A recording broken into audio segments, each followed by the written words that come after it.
আসসালামু আলাইকুম বন্ধুরা, কেমন আছেন? আশা করি আপনারা ভালো আছেন। আমার রান্নাঘরে আপনাদের স্বাগতম। আমি ভালো আছি। আজ আপনাদের জন্য নিয়ে এসেছি নতুন এক রেসিপি। দেখতে থাকুন, আশা করি আপনাদের ভালো লাগবে। কড়া গরম হয়ে গিয়েছে, এখানে আমি তেল দিয়ে দেবো কড়াই। এখানে আমি ডিমগুলো দিয়ে দেবো। আমি 2 পিস ডিম নিয়েছি। এটা মনে রাখবেন, গ্যাসটা জোরে দেবেন না, আস্তে দিয়ে রাখবেন, কেননা বেশি তেল গরম হলে ডিমটা চোটার ভয় থাকে বা ভাঙারও ভয় থাকে। ওই জন্য আমি আস্তে আস্তে দিয়ে ভাজা করে নেব। আমি এখানে 2 পিস ডিম নিয়েছি, আপনারা মানুষ হিসেবে ডিম নেবেন। 2 পিস ডিম 4 পিস করে নিয়েছি। ডিমটা আমি উল্টে নেব।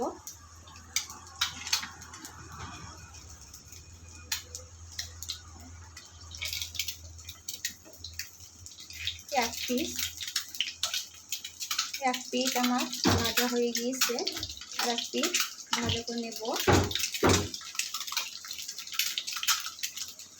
এই পিসও ভাজা হয়ে গিয়েছে, আমি ডিমগুলো লাভিয়ে নেব।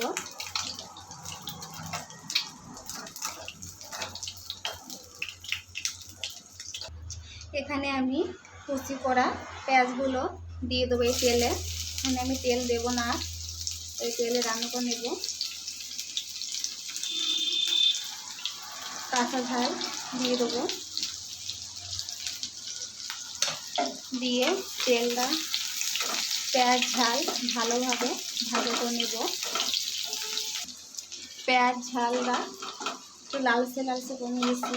এখানে আমি আদা বাটা রসুন বাটা দিয়ে দেবো, দিয়ে পেঁয়াজ ঝালের সাথে ভালোভাবে ভাজা করে নেব, কাঁচা গন্ধটা দূর করানোর জন্য। ঠিক এইভাবে ভাজা করে নিয়েছি ঝাল পেঁয়াজ রসুন আদা। এখানে আমি সামান্য পানি দেবো, দিয়ে বাকি মশলাগুলো দিয়ে দেবো। এখানে আমি 1/2 চামচের কম লবণ দিয়ে দেবো।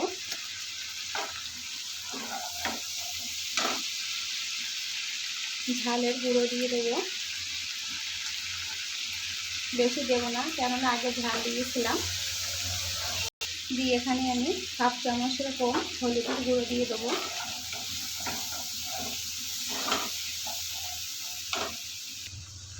এখানে আমি জিরার গুঁড়ো দিয়ে দেবো, ধনিয়া গুঁড়ো দিয়ে দেবো, গোলমরিচের গুঁড়ো দিয়ে দেবো। দিয়ে মশলাটা ভালোভাবে কষিয়ে নেব তেল ছেড়ে দেওয়া পর্যন্ত। দেখুন বন্ধুরা, এখানে তেল ছেড়ে দিয়েছে। এখানে আমি কেটে রাখা আলুগুলো দিয়ে দেবো। চিকন চিকনভাবে আলুগুলো আমি কেটে নিয়েছি। ভালোভাবে মশলার সাথে মিশিয়ে নেব। আলুগুলো ভালোভাবে এইভাবে কষিয়ে নেব। আমাদের লক্ষ্য রাখতে হবে যেন তলায় ধরে না লাগে, ধরে লাগলে খেতে একদমই ভালো লাগে না। এখানে আমি সামান্য একটু পানি দিয়ে দেবো। এই পানিটি আমি আলুটা সেদ্ধ করে নেব। দিয়ে এখানে আমি ঢেকনি দিয়ে রাখবো। মাঝে মাঝে ওসো করে আমি খুব নেড়ে নেবো, কেননা ধরে লাগার ভয় আছে। 2 মিনিট পরে ফিরে এসছি বন্ধুরা।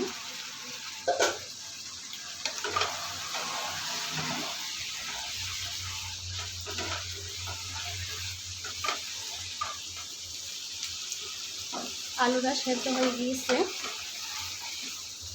আরও 2 মিনিট ভালোভাবে কষিয়ে নেব। আরও 2 মিনিট ভালোভাবে কষিয়ে নিয়েছি। এখানে আমি পরিমাণ মতন একটু পানি দিয়ে দেবো। এই পানিগুলো আমি দিয়েছি, আর দেব না। এখানে আমি ভেজে রাখা ডিমগুলো দিয়ে দেবো। এখানে একটু লবণ দেওয়ার ছিল, তাই দিয়ে দেবো। এইভাবে আলু দিয়ে ডিম চচ্চড়ি একবার বাড়িতে করে দেখবেন বন্ধুরা, খেতে অসাধারণ হয়। এখানে একটু মিট মশলা দিয়ে দেবো, গরম মশলা দিয়ে দেবো অল্প করে। হয়ে গিয়েছে বন্ধুরা, লাভিয়ে নেবো। একটু কাঁচা ঝাল দিয়ে দেবো।